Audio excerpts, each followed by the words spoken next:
There we are. There we go. Well, over to you. Thank you. Thank you so much for having me. I'm a bit of a cougher, so I don't have COVID, but even if I did, you wouldn't catch it. It's just a dodgy lung thing, but just excuse me if that happens. So today, Richard has asked me to take you through some fundraising planning and strategy tips. I think you're probably all secretly wanting to know how fundraising can be easier, and I'll disappoint you now. It's not easy, and there's no real way to make it easier, but we can make it better. Can you all hear me well? Is my microphone volume all good? Yeah, great, fantastic. Yeah. Okay, so fundraising planning and strategy. So just before we get into the nitty-gritty, I'll just take you through like an overview of what we'll go through today. So I'll tell you a bit about my background, aka why you should bother giving up an hour of your time to listen to what I have to say. I'll take you through the 5 secrets of successful committees. I wrote a book about 7 years ago. It's this one, The Practical Fundraising Handbook for School and Club Volunteers, and in it I identified 5 secrets of successful committees. Since that time, I've added another one. So I'll take you through what that one is, and I'll get you to guess which is the most important out of them.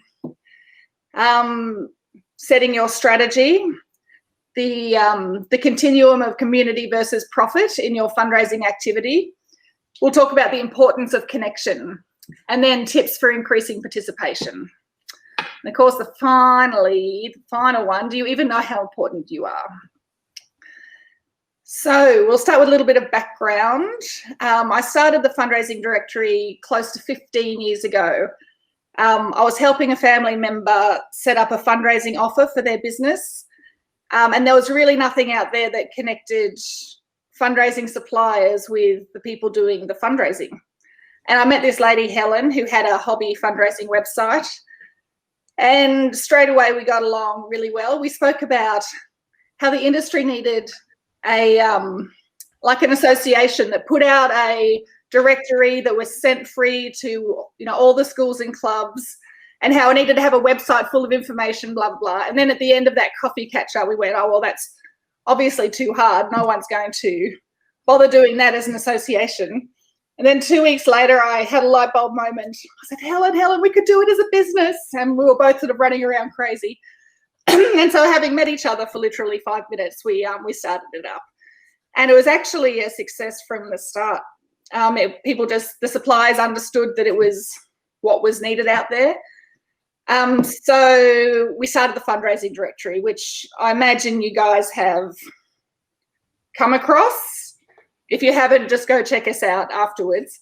And obviously the Fundraising Whisperer page on Facebook. Sadly, Helen, nearly 3 years after we started the business, she passed away from cancer. So I've been doing all of this since by myself and in her honour.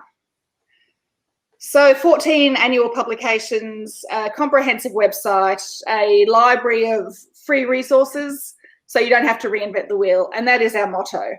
We believe volunteers shouldn't have to reinvent the wheel all of the time. We're passionate about helping to make fundraising easier and more fun. And there's a gratuitous photo of my 5 children. It just gives me credibility, no? All right. In my own head then. Okay. Now, the 5 secrets of successful committees. And when I say this in relation to committees generally, because I do so much more than just fundraising, but I find you can have a successful fundraiser as a bit of a fluke without having a successful committee. But if you want to actually, oh, thank you, Debbie. That's very sweet. Yes, it was awful. But if you want to have control over repeatedly having successful fundraisers, then you need a successful committee.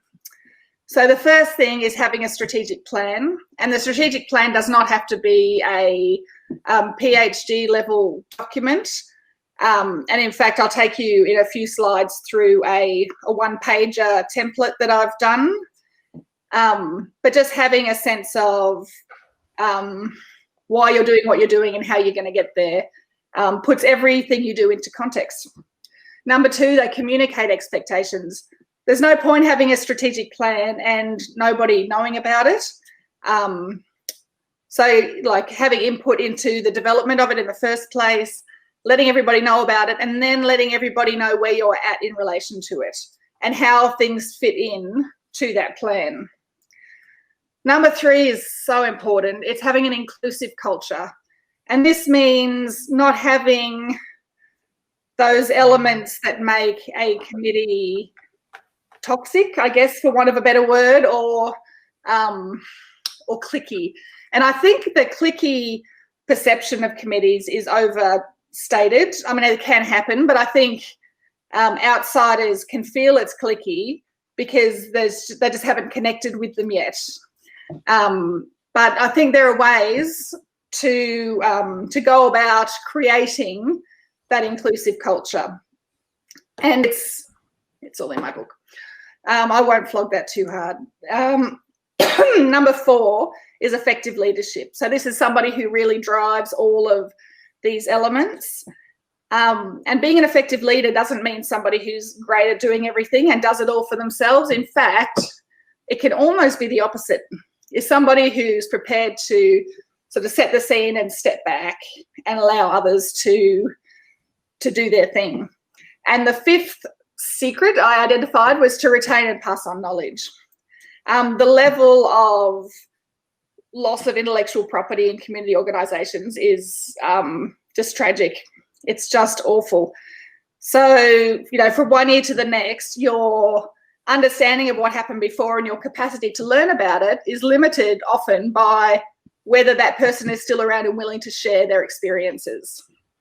So having some kind of wrap-up document, and we have free templates on our site, that you just a tick and flick kind of report, tabling them, putting them in with your P&C minutes so that you always know where to access them, as well as hopefully storing them in somewhere that is central, to make sure that the next person doesn't have to start from scratch. If you want it to be better than last year, you've got to understand what the drivers were from the previous event. Now I'm going to go to the 6th one here. This is the one I've realised since I wrote the book, and that is to be supported by school or club leadership. I think often, I guess in our instance, it'll be the principal who, if they're on board and they're supportive and you work well with them, that can be a real driver for how engaged and how successful you are as a committee. And if you don't, and if you have trouble having access to them, you have trouble getting support from them, then it really doesn't matter how great your committee is. You're just not going to be able to do as well as you would have thought. So the next slide, I've got the one that I've chosen as the most important one, and I'd actually be quite curious to see what you all think. So I'll go back, and then you can type in the comments which out of the 6 of them you think is the most important. So there's strategic plan, communicate expectations, inclusive culture, effective leadership, retaining and passing on knowledge, and the leadership, and supported by the leadership. Okay, we've got 1 vote for inclusive culture. What do you guys all think? 6 people of you, 7 of you are typing. 8. Drum roll, drum roll. Oh, lots of votes for inclusive culture and communicating and supported by school. And I'm not saying any of you are wrong. They're all good. Yes. Okay. I'm not saying any of you are wrong, and in fact, you're quite right, but I have personally chosen effective leadership because the effective leader can drive the agenda, can set the tone for the inclusive culture. They can sort of set the standards for retaining and passing on knowledge, and really go through that strategy making process. That one person, or if you're lucky to be able to share that role with 1 or 2 other people, it's a big job. It's a very important job. So, ta-da! Number 4. That's what I think anyway. And that's part of why your job as community leaders, like the fact that you're here today wanting to learn more and how to do all of this better, is proof that you are this number 4. You're part of the linchpin of how it's all going to work. Okay, the next slide. This is the one-page strategy map I was telling you about. It looks a bit scary, but it's not. Again, I developed this for my book, and in fact, on my website, on the fundraising directory, I share the first 3 chapters of the book free, and the first 3 chapters take you through this strategy map. So I just felt it was important enough to share freely. So I won't go into too much detail because it's a whole webinar of itself. But basically your purpose and your goals. Your purpose is, I guess, the mission statement of what drives you. Your goals are the tangible things you're seeking. And combined, they are your why you're doing what you do. So I actually have in the book a full example of one completed, which can make it easy. Your target is the monetary value of your goals. So this is going to cost X, this is going to cost Y, and all up it's this. And I always say that within your goals, you might have really big ticket items, but always have the smaller achievable ones that can keep people motivated. Because if you're just saving up for 15 years for a playground and air conditioning, then it can be quite demotivating when it's slow to get there. So, you know, that's all part of the goal setting process. And to come up with this strategy, you know, you want to have a bit of a survey, include your community in what they want to see happen. And the rest of it is how it happens, how you're going to achieve it, who's going to help you get there, what actions are necessary, and what specific resources you'll need. Now, on the next slide. Oh, go away. All right. The next slide, the fundraising activity is part of the action. Okay, so most people, when they look at fundraising, they see it as kind of the main thing of what they do. And when you do that, you actually miss the whole framework around it that makes it possible for it to thrive. So when you focus so much on, okay, this is what we're going to do this year, it's going to be a colour run, it's going to be in 3rd term, blah, without any context, you're kind of missing the true opportunity, and I guess you're limiting the potential for other people to feel engaged with what you're doing and a part of the whole process.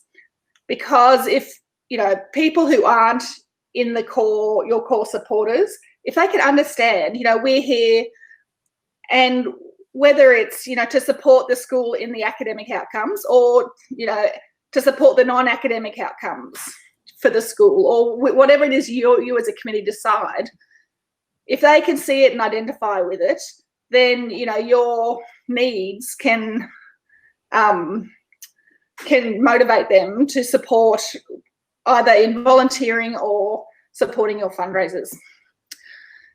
So don't just look at your fundraising activity, look at everything around it. The communications plan can sit around your activity, and sort of keeps people up to date with how you're progressing towards your goals. I just said that so quickly. Oh my God. But seriously, read the free 3 chapters, and it'll just take you through each element quite simply. This is a question I would get a lot, you know, so how much should we focus on profit and how much should we focus on community? So, you know, community is where, you know, people have the opportunity to connect with each other, to have fun, so the kids can have fun, and profit obviously is the other end of it. Fundraising can be quite transactional. And when I say transactional, I mean, for example, you have a box of chocolates, and you take it somewhere and they go, oh, well, I can buy a giant Freddo from you for $1, and it's about the same price as from a shop, so I'll buy it from you. Like, they don't care who they're supporting. They just what you're selling, you're just a seller. But when it moves away from transactional, it becomes kind of the meaningful. It's like, oh, you're raising money for a women's shelter. That really matters to me, and I don't really care what you're selling me to be able to support that. So the more engaged people are with the why, the more likely they are to support it. But I actually think this is not really an accurate continuum. So I actually think this is a part of it. So it's where community and profit overlap. There is a space there, and you can take control over that space. And I call it the importance of connection.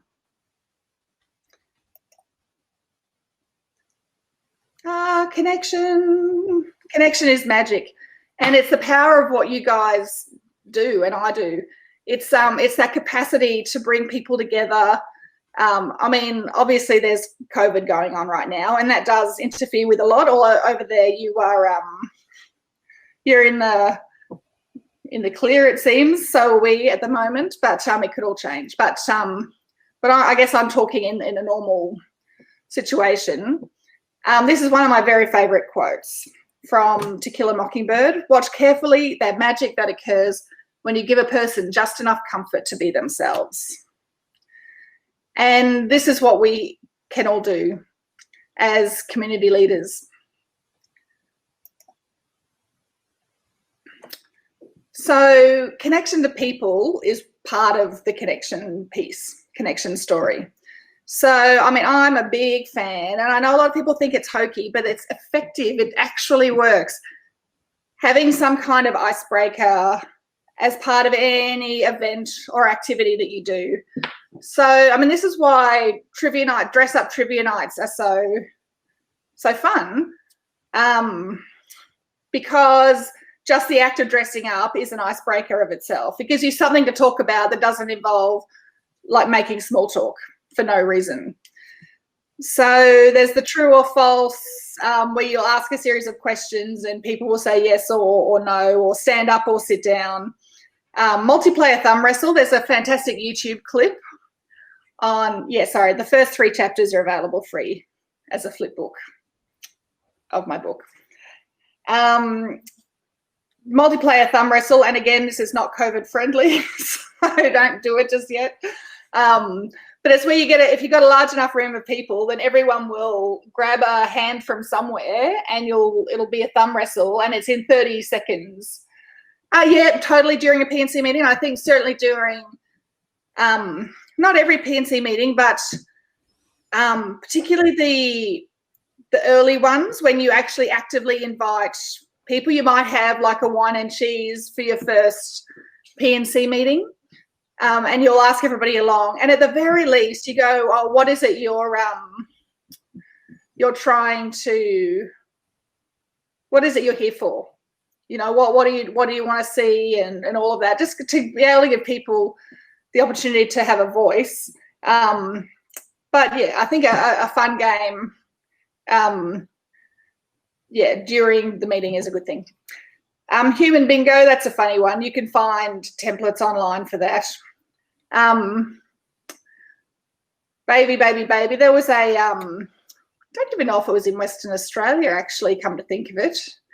But anyway, it was based on a fundraiser that happened in the United States. And it was copied here, but it's just hilarious. It, over the school loudspeaker, before school and in all of the breaks, the loudspeaker would play Justin Bieber's Baby song on repeat until the money had been raised that was their target.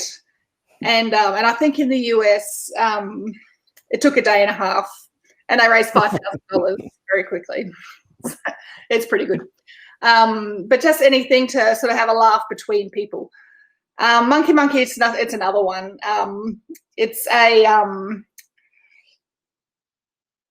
puzzle. I get 5 faces of monkeys pulling different faces, but they look very similar, but they are slightly different.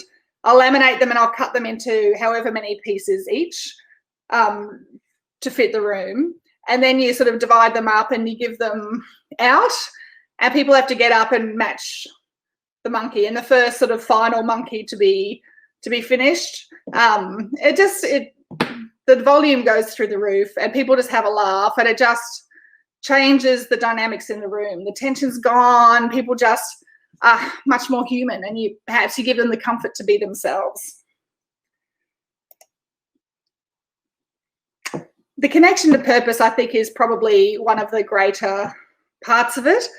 And starting with why, there's a great book by Simon Sinek and actually a great YouTube video. He's amazing, but it's connecting to purpose. And I think as the younger generation of parents come through, and I'm sure many of you are wildly, fabulously young, that purpose becomes more important. You know, the old school fundraising where you do it as a duty, it is possibly disappearing. We just want to know why. Are we making a difference? You know, are we using our time the best? So understanding what that is and communicating it, and for everyone to be able to engage with it, is key. So here are some examples. Somebody came to me saying their soccer club needed a girls' change room. So we came up with the Change for Change Room campaign. So people on the soccer Saturday would just donate their spare change in a tub, and we had a dummy outside the main clubhouse, and we dressed it in white, but then replaced bits of the clothing as the closer we got to the target. So they got into the club uniform. So yeah, it's just a fun way of reminding people why you're raising the money. You know, you need your change room. It's relevant. It's not just, oh, let's just sell some raffle tickets for the club. It's, you know, we need a girls' change room. There was a kindergarten area that needed resurfacing. There was one area that flooded a lot. And so they had a Noah's Ark theme, a fun day, a Noah's Ark theme fun day. The kids all drew their animal characters and flogged them to the parents for more money than they needed to spend. But again, people understood the why of how they were raising the money. A tennis club wanting a healthy fundraiser. Well, they ran like a Wimbledon day. So they got out the white bunting and the strawberries and all of that. But again, you know, relating it to the whole tennis theme. I'm going to move on to the next slide to demonstrate these. But raising money for a cancer charity, for example. So you're running a Bunnings sausage sizzle, but you're raising money for a cancer charity. And again, Bunnings sausage sizzle is very transactional. People go there specifically to buy sausage and often do not even notice who is the one asking for money. But if you have a big sign with $2 Kiss Cancer Away, and people can either put on lipstick and kiss the wall or get you to do it. And that is less about the money you raise from kissing cancer away than it is about the awareness. People go, yeah, fruit cancer, I'll buy a sausage, or whatever it is. It just draws people in with the purpose and makes them want to support you more. Down the bottom, that is my son came up with that. That was pretty cool, many, many years ago. The school was raising money for a bike shelter, and it was $2,000 for the undercover bike shelter.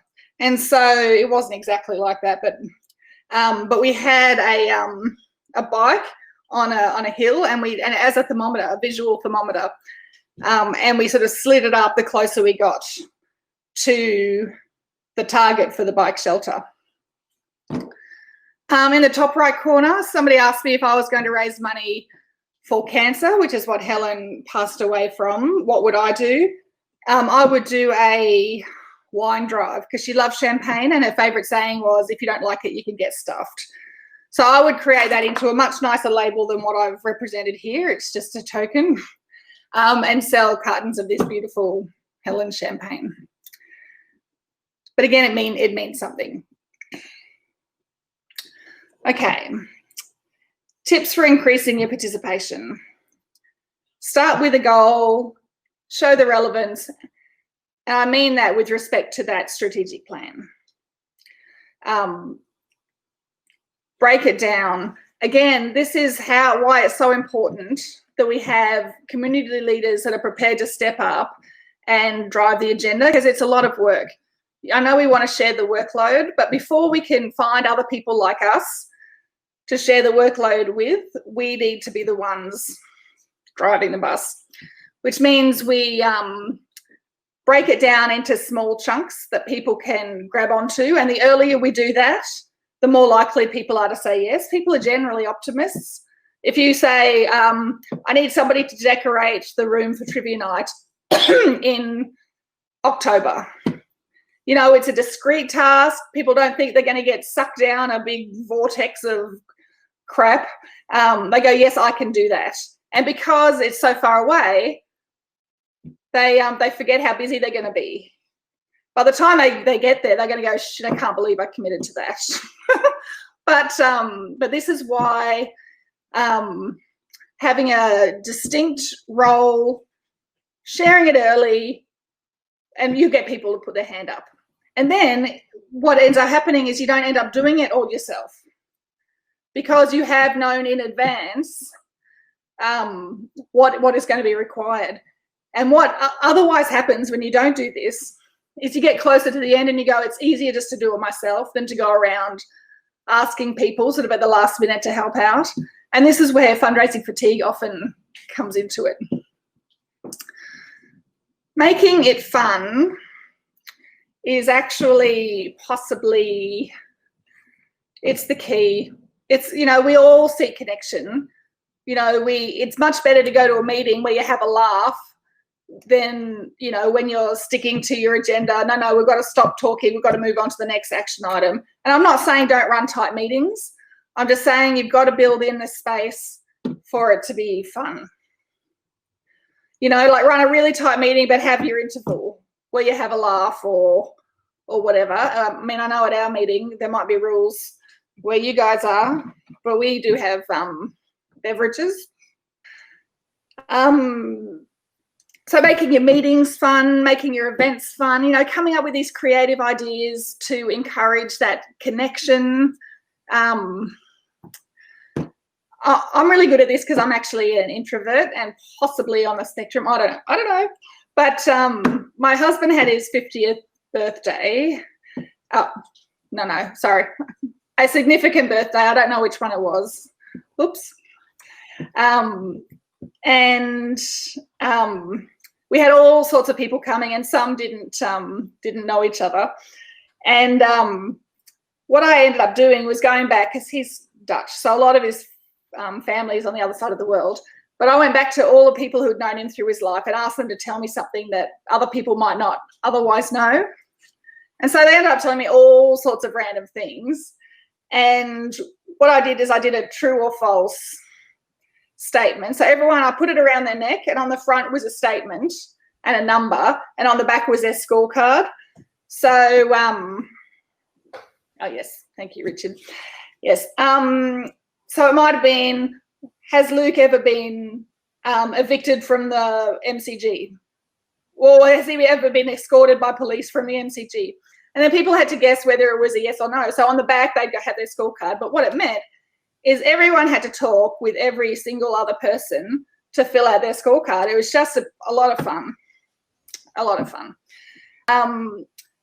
thanking people afterwards. Like, it's easier to retain a volunteer than it is to recruit a new one, and be the leader they need. And unfortunately, this means until such time as you have attracted, with your lovely inclusive culture, a larger team to share the burden, it's probably got to be you putting in the hard yards to create that environment.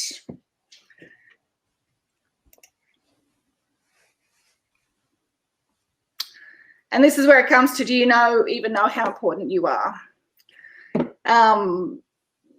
Seriously, like, there aren't people like you. you think the other people are going to be like you and like, why aren't they helping out? Well, some people just aren't built that way.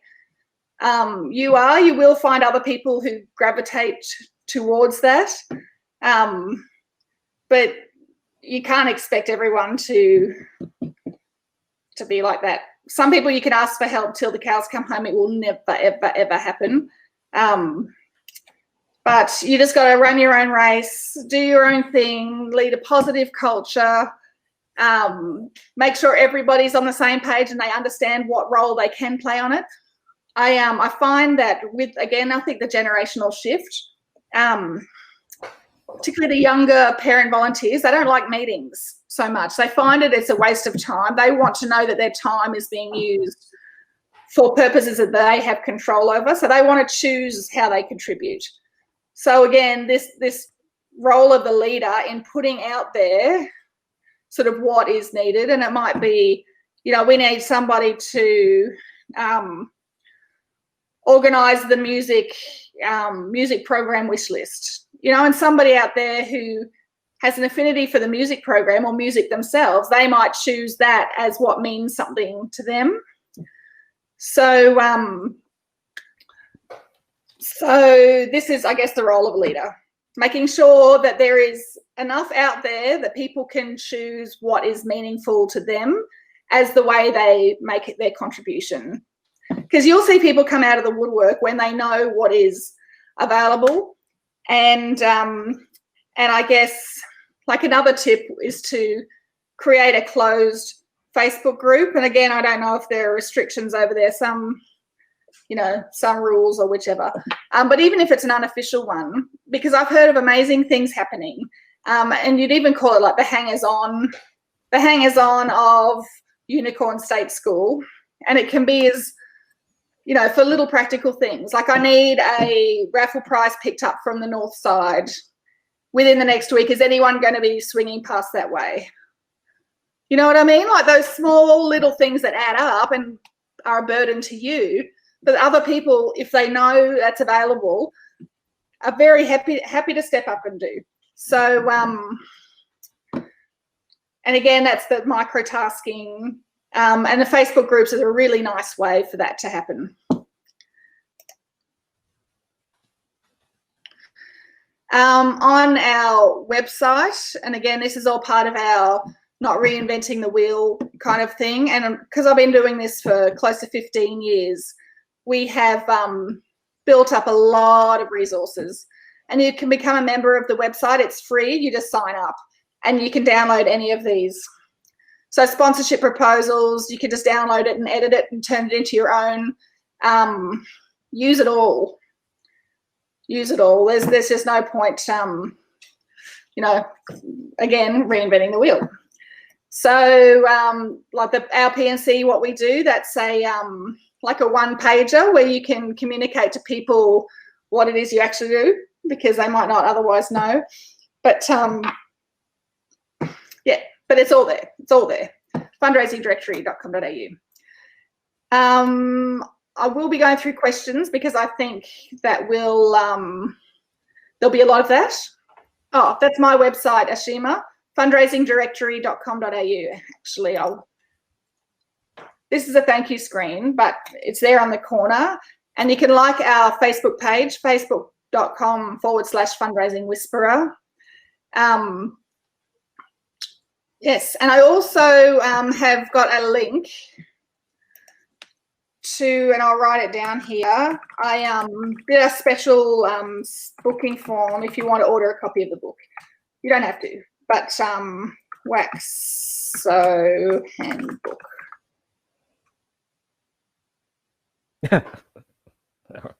Yeah, there we go.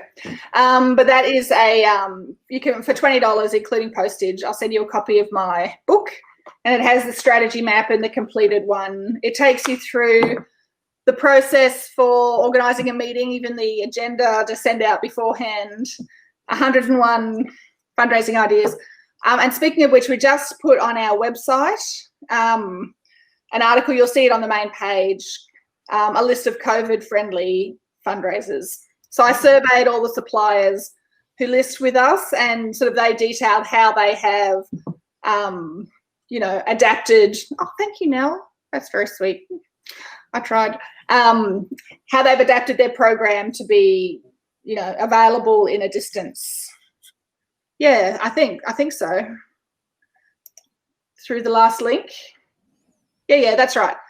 The fundraising directory / WACSSO handbook. That's where you can order it for $20. Yes, but I'm now available for discussion and questions. So please, part of the reason I love doing these things is because I learn as much from you as I feel I share. So please share with me your great tips and ideas.